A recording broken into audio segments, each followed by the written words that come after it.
So I won't go into the deep depths of this stuff. We'll just do some licks and some patterns and talk to you about the technique and how it works, in case you are interested, of course. Now, the first thing you want to get a handle on is the basic triplet. That's what we all came to know from EVH's Eruption. And he just played it all on one string. But we're just going to talk about that basic triplet pattern that he used. So we're on the 5th fret, we're on the B string, the 2nd string, and I'm on the 5th fret with my index finger, and with my ring finger I'm going to be hammering on to the 8th fret on the B string. So the first thing we want to do is rest your thumb over the top of the neck. You don't grip the neck, but you don't want your hand to be loose like this, like you're just hammering away at the guitar. You want to use your thumb as a kind of anchor and let your finger really do the work. So you tap onto the string at the 12th fret, and then you pull off. Now you can pull off by going up, or you can pull off by going down. I like to do it by going down. And right now you can hear that I'm pulling off, and then the 5th fret that's being played by the left hand is being sounded. And then what we want to do is hammer on with the ring finger to the 8th fret.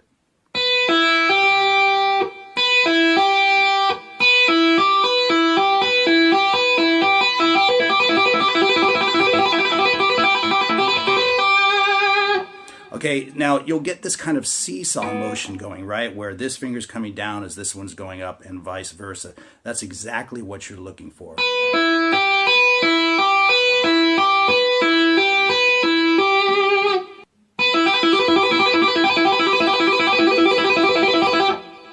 And then the next thing you can do is start to move some fingers around, just employing that same triplet pattern.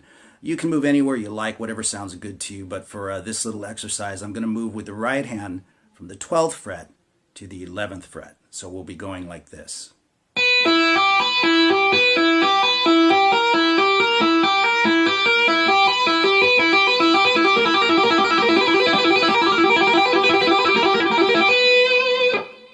Now you can also move the fingers in your left hand, so maybe just as an exercise you might drop the 8th fret to the 7th fret.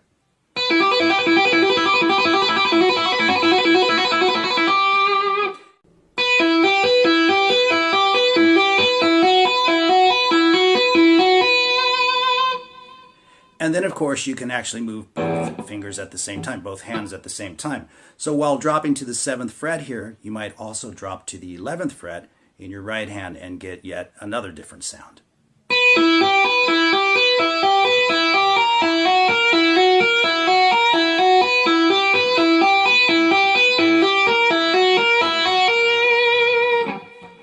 So you can see there's a lot of different sounds you can get just by messing around with the scales you're working with and just moving your fingers around and getting some cool triplet patterns going.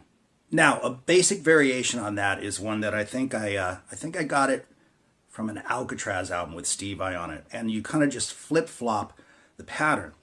So you start out with the same triplet that we just did, but leave your ring finger down, tap again with your right hand, and pull off.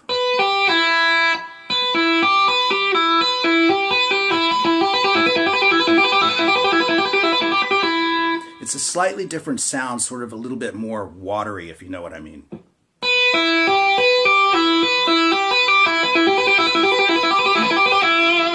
It just has kind of a looser, kind of rounder sound, and as a note, that particular sort of flip-flop pattern is really good for moving across the string. So if I just take a basic pentatonic scale, 12, 5, 8 in my left hand, 12, 5, 8, etc.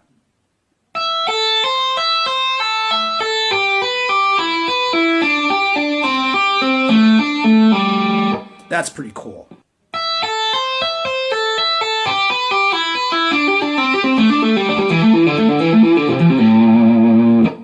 So let me explain what I'm doing there. We're tapping on 12, 5 sounding with the left hand, and then tapping to 8 on the E string. This is all on the E string. And then we do the reverse pattern.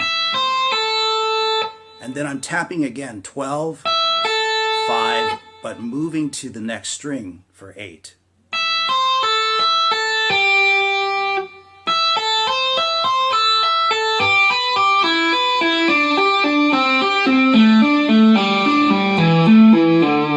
And and so on and so forth. And that sounds pretty cool.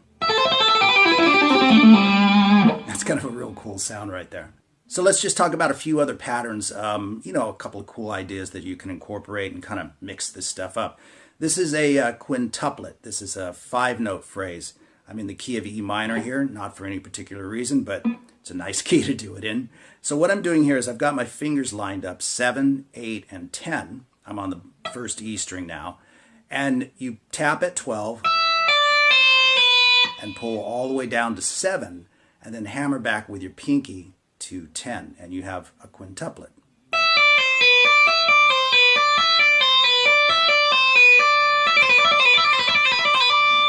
That sounds kind of cool, and you can traverse the strings in the same way.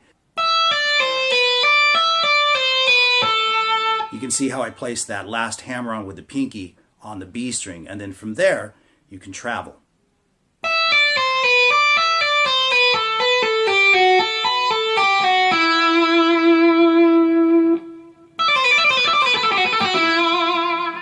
So there's just lots of cool little things that you can do. This is a nice pattern. I think it's from Eddie's Spanish Fly, if I remember. It's another quintuplet. So I'm on the G string now, and I tap at the 12th fret, pulling off to the 7th in the left hand. Pull off to 5. Finally open, and then tap back to 7 with your ring finger.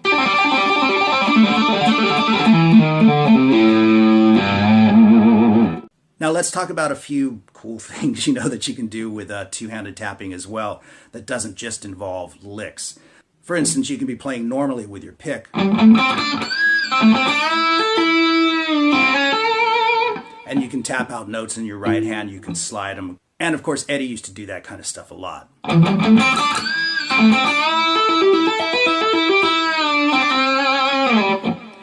And so what I'm doing there is I'm just bending the G string at the 7th fret, tapping onto the 12th fret, and then you can just kind of move your finger around from there.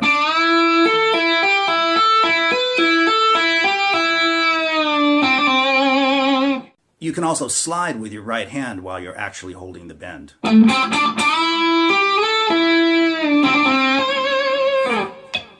we'll talk about that harmonic as well, okay? Now, we're all pretty familiar with the standard harmonics on the guitar, or at least, you know, where they are the most prevalent. The 12th fret, the 7th, and the 5th. There's other ones, of course, but just for this exercise. So, if you're fretting a string somewhere, let's say the A string at the 2nd fret, and you wanted to emulate that 12, 7, and 5 of the open string, then you would play 14, 9, and 7.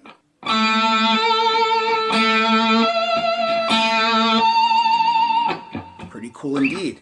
And so these harmonics are available to you throughout the guitar neck once you get familiar with where you can find them. So you can incorporate it into bent notes. For instance, again, if I bend that 7th fret on the G string, then I'm going to hit a harmonic over here with my right hand. So I was 12 frets up from there.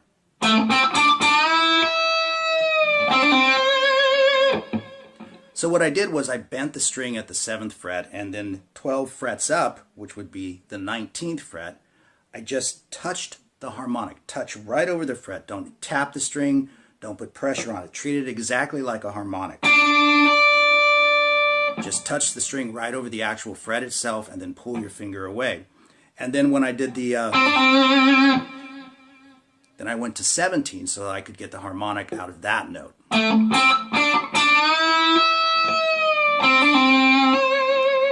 So you can just do that all over the place. There's so many things that I'm not covering in this lesson, but hopefully this gives you the groundwork, you know, a good blueprint of some of the things that you can do. So you can do that anywhere on the guitar.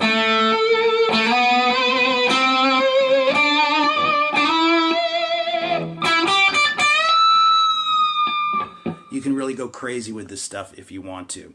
And so anyway, there's just a couple of ideas, a handful of things that you can employ. There's so much more.